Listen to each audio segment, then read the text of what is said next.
Bueno, hola, bienvenidos a este Speaker Corner con ANNA-VICTORIA Politkovskaya. Mi nombre es Xavier Colás, he sido corresponsal del Mundo en Moscú durante 12 años. ANNA-VICTORIA Politkovskaya para mí es alguien mucho más importante que una promesa pegada a un apellido ilustre como es el de Politkovskaya. Anna Politkovskaya, la periodista rusa, la más relevante de lo que llevamos de siglo XXI en Rusia, asesinada en el año 2006. Para mí el compromiso y la proyección que puede tener ANNA-VICTORIA Politkovskaya es un ingrediente fundamental en una cita como esta de Future Makers. Y por ahí precisamente quería empezar ligando el pasado con el futuro. Mi primera pregunta para ANNA-VICTORIA. It's about where do you come from? How do you carry with the surname of Politkovskaya in public life? And what does it demand from you privately? Because it's quite a heavy surname in a country like Russia, so polarized right now, and under such a big pressure from the regime. In other words, when did you first realize that your grandmother's legacy wasn't just only personal, but also political? I remember, first of all, thank you for having me here. Thank you for everyone for coming here and listening. I remember the first time I realized that my surname carries some influence. I was 10 years old. Alexei Navalny was a very big part of political discourse in 2017 when I was 10 years old. And he released one of the videos regarding the ex-prime minister of Russia, Dmitry Medvedev. And in that video, and in the comments of that video, I surprisingly saw my name. That day, I remember, I came up to my mother and I literally started asking her, can you please tell me more about my grandma, about your mother, what she did, what she was? And age-appropriately at that time, my mom told me that, yes, your grandma was a known Russian journalist who was shot 5 months before you were born for her actions and for her work in Chechnya. And in that moment, you were how many years old? 10 years old. 10 years old. Yes. Like, quite an early age to find out about this. Yes, but I've heard conversation about my grandma my entire life. It's just only at around 10 years old I realized that there is something much more than just the adults talking around me, mentioning my name occasionally. Mm-hmm. Yeah, suddenly everything makes sense, right? So for you, what is the single lesson from your grandmother, Anna Politkovskaya, that you return to every time you doubt about the value of speaking out? Despite many threats in her life, despite assassination attempts, despite people following her in the streets and to her own house, despite having so many people thinking that she's an enemy of the state, she never ceased to keep talking about the poor people that were suffering at the hands of the Russian army in Chechnya. She never stopped speaking and arguing and telling people that giving voice to people who actually need it. She never stopped. And I truly aspire one day to never stop and never give up in any of my endeavors. What is for you the most durable mechanism of Putin's regime? I will give you several options, but you can add whatever. Fear, propaganda, cynicism, something else. Russia these days is a machine that works in two ways. First, it does not allow you to have any other source of information. So it's a propaganda machine. And on top of that, it's also a repressive machine. What it does, it controls what people can think of and what people can say. And even if they say something, they immediately get persecuted, jailed, arrested, sometimes even worse, of things that we can not even talk about, how horrible some consequences for some people are. And it is fear, I think, for the most part, because we have had so many examples of what it is to speak out in Russia. We can talk about Boris Nemtsov, we can talk about my grandma, we can talk about Anastasia Baburova and Stanislav Markelov. There are so many people who spoke out. Natalia Estemirova, who also was my grandma's colleague, they all spoke out against the narrative that was propagated by the Russian government. And we all know what happened to them. And you are very young, but I think I can already ask you, as a Russian, who is very compromised with your country, this question: how has the regime changed, and where do you see it do you see it becoming more fragile, or do you see it becoming more dangerous, or both things at the same time? Well, as of right now, what I'm seeing from the news, hearing from the people who still live in Russia, that the regime is only getting stronger. There is no potential for any change as of right now. Although there was, for example, the situation with one of the bands in Moscow, in St. Petersburg, that were singing anti-war songs, Stop Time, although their actions did lead to some political discourse and debate about whether it's right to sing anti-war songs or not, it all ended the same. They were arrested, and then they had a series of cases against them, and thankfully they were released, and now they're outside of Russia. But still, I don't think we're right now anywhere close to the regime collapsing or anything. And what do you think that the Western leaders still get wrong when they deal with the Kremlin? They assume that Kremlin and the current governing body of Russia is a legitimate one. They think that conversations with Russian officials are entirely legitimate. Putin is not a legitimate leader because he abducted power in Russia and has been doing that for the last many, many years. We are talking about Russia, but I want to know, how do young Russians relate to politics today? Through belief, through the option of survival, irony maybe, or they're just exhausted like some of the people in the country? I think it's mostly about survival, because what young people in Russia want, just like me, I still have friends in Russia who still live there. What they want a peaceful life. They want to have a family. They want to go to university. Want to get a job. They don't want to have the Russian police or the Russian FSB after them. That's why they're not speaking out. That's why they choose silence, and they prefer survival over their views. And where do you see the strengths of the new generation of Russians? I mean, what are they better at than the previous generation? And also the opposite question, like, what do you think that what are the main weaknesses of the young generation of Russians? First of all, I think it's the access to media, because my generation was raised with smartphones, with access to free, at the time, media like Novaya Gazeta, Meduza, and many others. They have had access for that. But in the same time, access to media and access to internet provides us also a lot of opportunity for propaganda to seep through young people's minds. And that is what exactly becomes a problem, as we've talked today before during our roundtable with Miriam.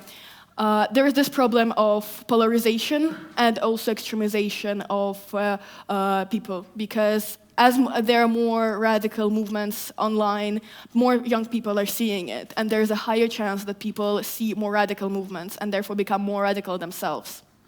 Do you feel that this war of Putin against Ukraine is also, in some sense, also a war against the young, against the future, the mobility and the moral choices of the young people?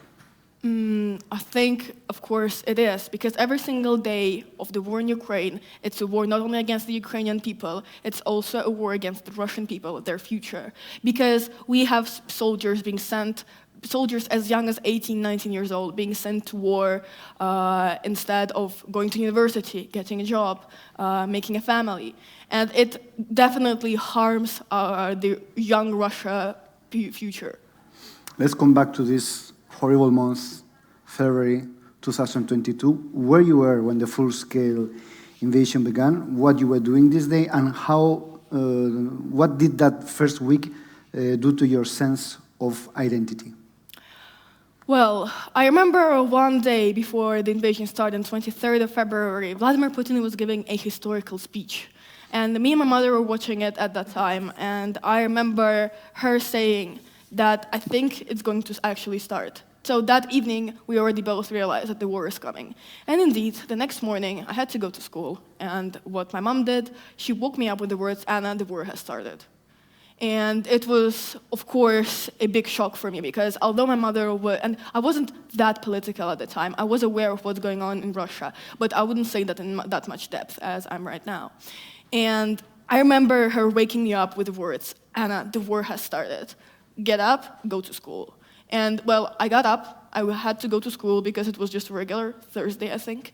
And I remember coming into homeroom, into our first lesson of the day, and the teacher says, "Children, do you know that the special military operation in Ukraine has started, and Vladimir Putin is saving our Russian minorities in Ukraine?"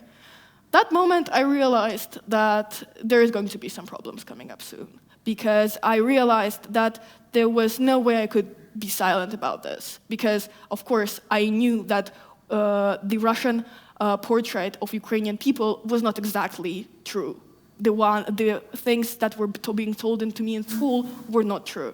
So a few days later, I literally said out loud that, yes, the war in Ukraine is bad. It should not be happening. It is an illegal invasion of a sovereign country, not a special military operation. I understand. But I think here everybody is very interested to know how was the mood around you. Okay, we have ANNA-VICTORIA POLITKOVSKAYA, but we also have some Fedya, Vladimir, Olga, some anonymous people that we don't know, but that you know, regular Russians that they still in Russia right now. And what was the first feedback you got from them about what was going on? One of the very memorable moments about what regular Russian people think was when I already knew that I was leaving Russia, and I actually went to at my friend's place, who've been friends for 10 years of my life. And I remember starting this conversation with him, coming over, just talking, just regular friends, all of everything. And I say, "Hey, you will be the only person who will know that I'm actually leaving Russia, and I'm not just leaving for a few months, for a few weeks to St. Petersburg. I'm leaving Russia and I'm not coming back." And he said, "Anna, why are you doing this? Vladimir Putin is saving Russian people in Ukraine." That was my best friend of 10 years. That was honestly so devastating to hear. It was one of the most devastating things that I've ever heard in my life, because it was a very close person to me who turned out to be susceptible to the brainwashing that immediately started, and actually started before the war started in Ukraine, the full-scale invasion. But it was honestly tragic that the regular Russian people, also the teenagers now, have to listen to conversations about important things, which are lessons about, basically propaganda lessons that everyone has to listen to every single Monday. And people my age right now, they have been listening to this for the last 3 years. Very important years when you are from 15 to 18 years old, when you are trying to form your own understanding of the world around you, about politics, about people, about society. And it becomes clear also that people my age in Russia right now are predominantly pro-war and predominantly pro-Putin, I would say. You're talking about Moscow. Moscow, yes. Because I can only speak about Moscow because I grew up there, but I wouldn't say, I don't have that much experience with being close friends with people outside of Moscow, I would say. I understand. You were explaining to us the most painful breakup was, for example, with this close friend who spoke to you in that way when the war started. Can you tell us some of the cases of people that were surrounding you for several years, and you discovered that when the war started, you discovered something different in them? I would say that this case of that friend that I just told you about would be the most prominent one, because otherwise people who I was friends with mostly assumed the position of not everything is clear, we don't know both sides. They didn't assume either the position, either pro-Ukraine or pro-Russia. They're just like somewhere in the middle, most of the people I still talk to, because he was honestly the only friend who actually told me that the war in Ukraine is bad. It's good. It's good. So around you, do you remember some other cases of people that really, you have a different image from them and they surprise you after the war started, for bad or for better in some of the cases? What was honestly very surprising, very interesting, is that I went to one of the schools in Moscow that was primarily focused on math, and I had this one amazing teacher. He was actually quite young, and quite soon after I left, I still had his contacts, and I just one day texted him, "Hi, how are you?" And he said, "I'm doing fine. I'm in Russia. How are you doing?" I'm like, "I'm doing fine. I left." And then he says, "I wish I could too." And then he made it clear to me that he was also against the war. And he did it in such a subtle way that I understood, but he was still hiding. Now he's safe, he's outside of Russia, but he strongly disapproves the war in Ukraine. I did not expect him, a teacher at a regular school, to not support the war, because most of my other teachers actually supported the war very actively. Even my classroom teacher actually went to war. Interesting. We are talking about people who are supporting the war. We are talking about people who are against the war.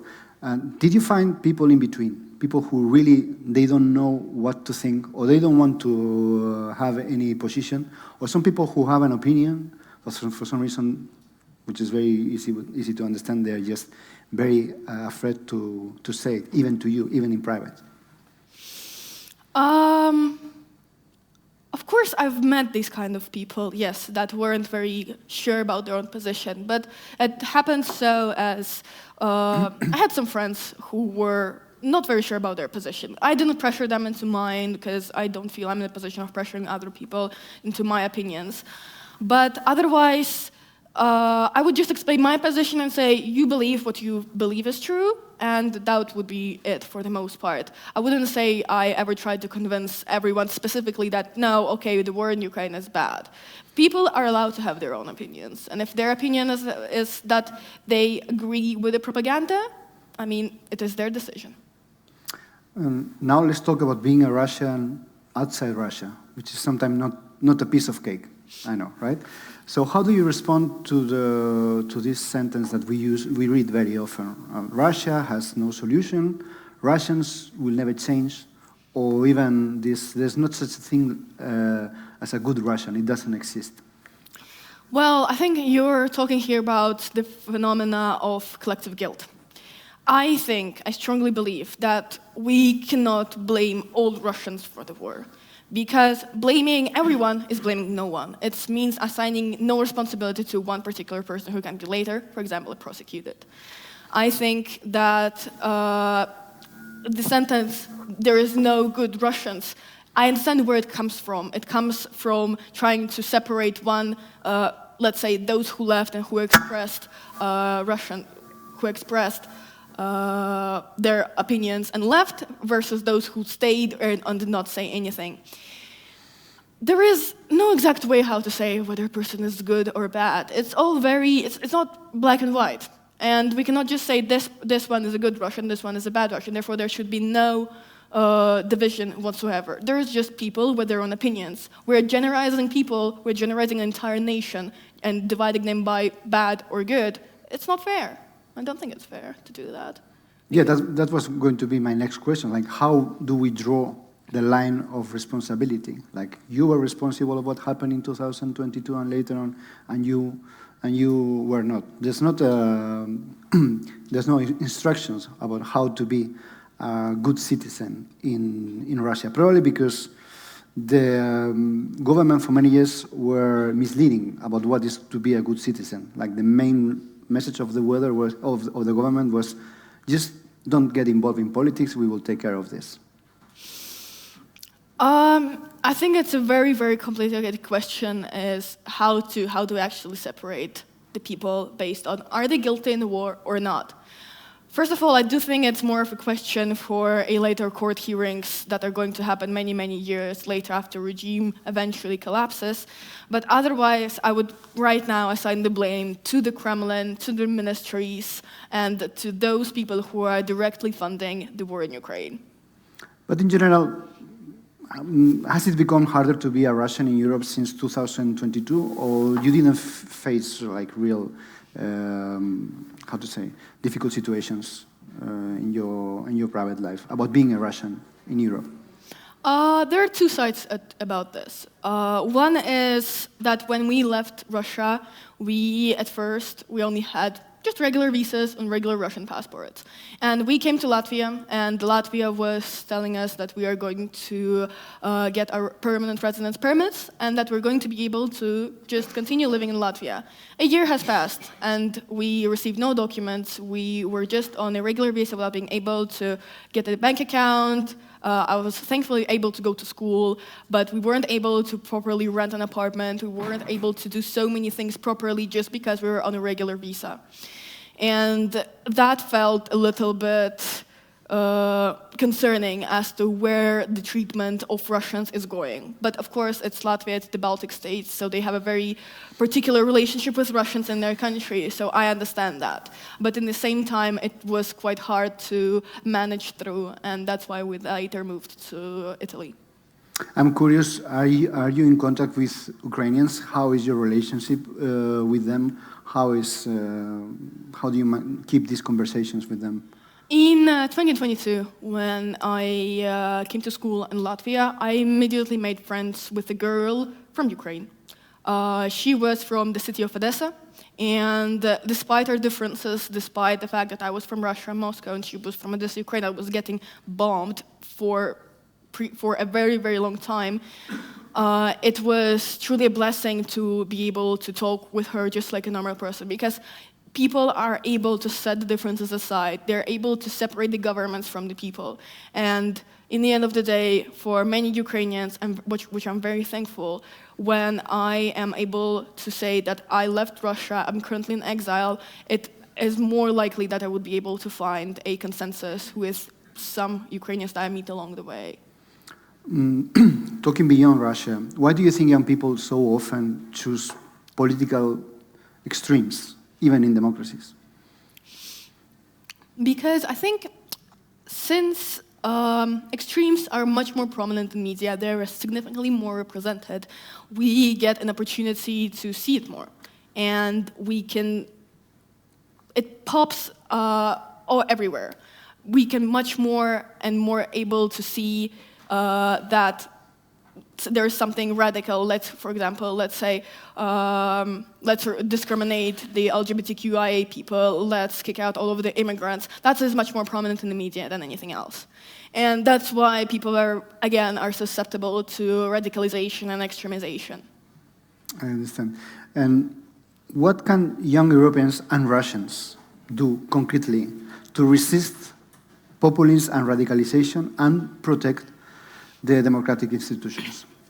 People in Europe have an opportunity to vote in fair elections, and I think that voting in local, municipal, and big government party elections, parliamentary elections, I think it's one of the most important things, because it is a privilege that is not available to a lot of Russians. And if you have the right to vote in a European country or outside of Russia, do it, because it can lead to meaningful change. Mm-hmm. As a last question before we open the possibility for new questions from the public, I want to ask you personally, like in the Russia of the future, or in the Europe of the future, what role would you like to play, and what would you refuse to compromise to play it? A really big thing for me in politics is transparency, because transparency and lack of it is exactly what leads to unfair use of power.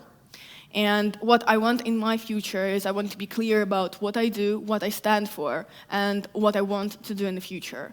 And right now, I see my future in Europe quite vague. But right now, I'm studying in my first year of university. I'm studying political science, and afterwards, I'm planning to study a little bit more and do a master's. And afterwards, I would like to get into more activism and human rights defenders. Muy bien, muchas gracias. Y ahora tenemos un poco de tiempo para algunas preguntas del público, que seguro que vamos a ver alguna mano levantada.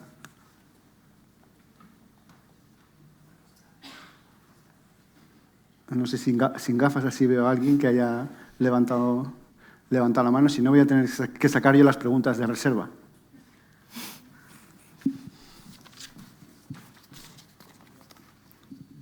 Hi. Do you feel European, or do you think that your ideas are more European, or is another thing? Could you define what European is? The values. Your values. With every single year that I live here in Europe, I do feel more European because at some points when I just came to Europe, I felt very, very different from everyone else because my values were somewhat different. For example, there are these things in Russia called the resting face, because sometimes it's not honestly about the values, but it's more about the way how you behave that's different. And lately, I've felt it much more European since I'm talking to so many people. I'm studying international university, that I do feel more European with this. I smile more because Russia.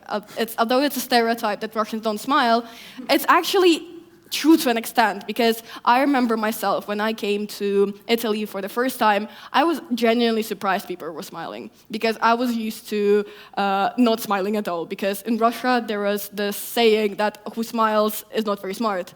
So that was very different. And now I smile because I'm very happy to be here and to be here and everything.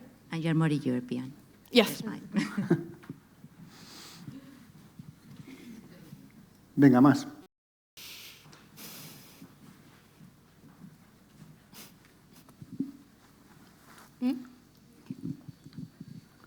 Bueno, entonces, I want also to ask you a little bit about your experience as an activist outside Russia. So, explain to us a little bit what have you been doing these years. I know that you are already participating in some platforms and some forums. And why do you think this is important? Because there's some people who think there's no point trying to do something about Russia from outside. It's Russians who are inside who have to raise against the government and so on. But the Russian diaspora is now bigger than ever and very active. So explain to us, what are you doing and what is it important to do something from outside?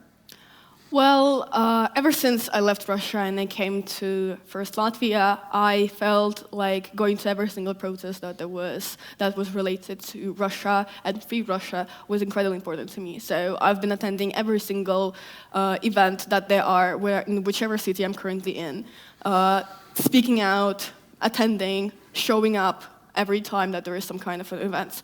And in the last several months, I've been increasingly more active with this. I've attended and spoke at the Returning of the Names by Memorial Organization that happened in last October in Amsterdam. We were reciting the names of the repressed people during the Stalin regime.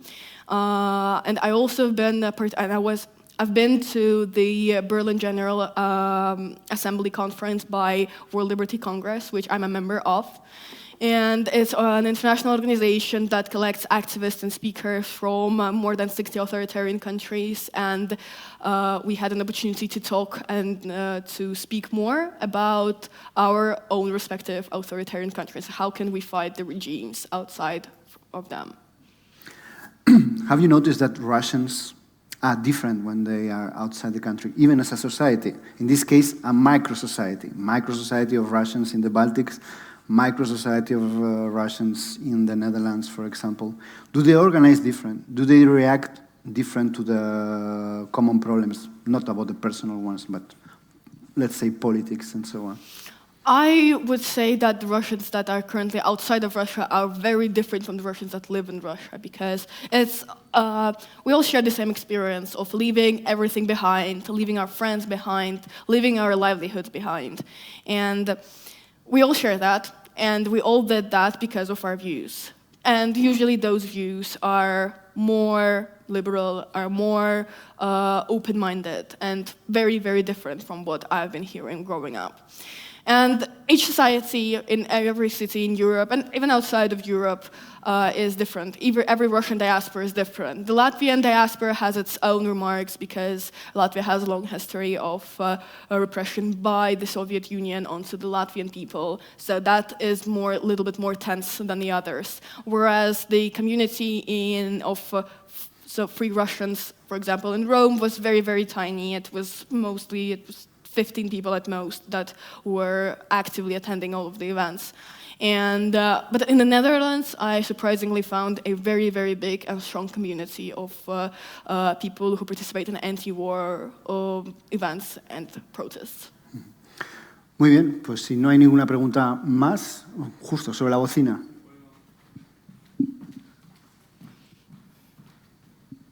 Okay.